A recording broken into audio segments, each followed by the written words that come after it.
Hello and welcome to the Star Citizen schedule report, this time for the week ending the 17th of September 2017. Each week we take a closer look at what the studios have been doing in their march towards the release of Star Citizen Alpha 3.0. But first, there was a post teasing CitizenCon. Greetings citizens, C&D Events is proud to announce the theme for 2947 CitizenCon, Exploring New Worlds. With help from our sponsors Consolidated Outlands, Aegis Dynamics, the UEE Diplomatic Corps, Compass Magazine and Electronic Access, this year's event will discuss exploring beyond the known frontier and showcase emergent technology, security protocols, and even help with social skills when venturing into the great unknown.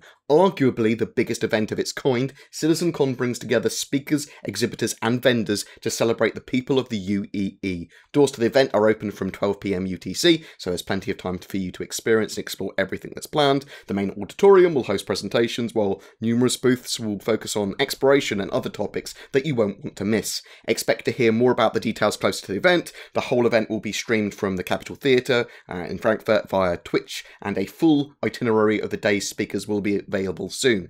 So apparently the sponsors, I say sponsors because they're all in-game lore sponsors, this year play an important part into the experience that is CitizenCon 2947, and there's what appears to be now an all-day event for CitizenCon in addition to that presentation. And they've said, we decided to expand CitizenCon's format to give backers more of a chance to meet and mingle with the team, enjoy the experience and explore the interactive elements. I'm very excited for CitizenCon. I think it's going to be a great thing.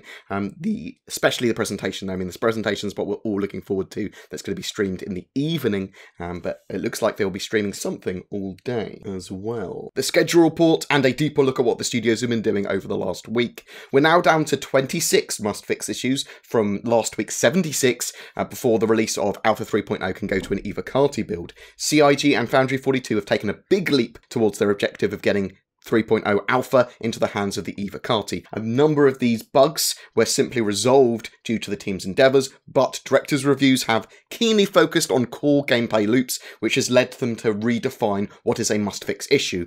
This change will get 3.0 into the Eva Carty hands sooner rather than later, so that they can act on feedback. They have readjusted the number of bugs to reflect what's blocking the gameplay core experience, as they call it. So we're talking about gameplay loops, missions, commodities, shopping. For the first Eva Carty build, they want players traversing the universe, landing on planets, and generally testing 3.0, while they continue to polish and bug fix more features that can then be passed along for testing. They're going to prioritise any new issues that come up, but it's going to accelerate the process so that they can advance 3.0 much quicker to the PTU and ultimately to the entire player base. It was also reiterated that there's no special or separate build from the main branch for 3.0 with build-specific features for the Eva Carty. What they're giving to the Eva Carty is the most current build of 3.0 that they have ready for immediate testing needs.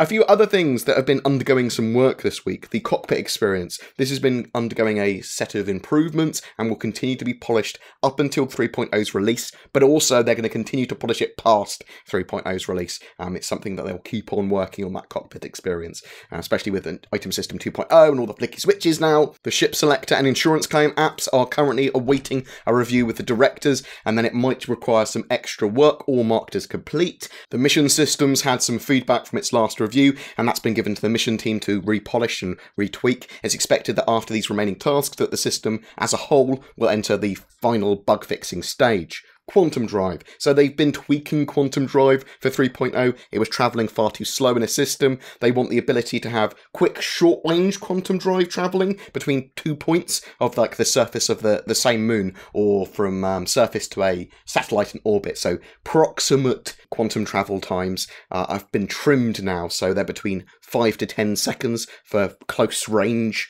kind of quantum travels. They've improved the code and they've improved the VFX-wise. They are tuning the numbers even further though. They want longer travel times for longer distances, obviously. They do want that ability for you to walk around your ship during Quantum Drive, but very close range quantum travels, they don't want to take ages. They don't want it to spin up for 30 seconds or anything.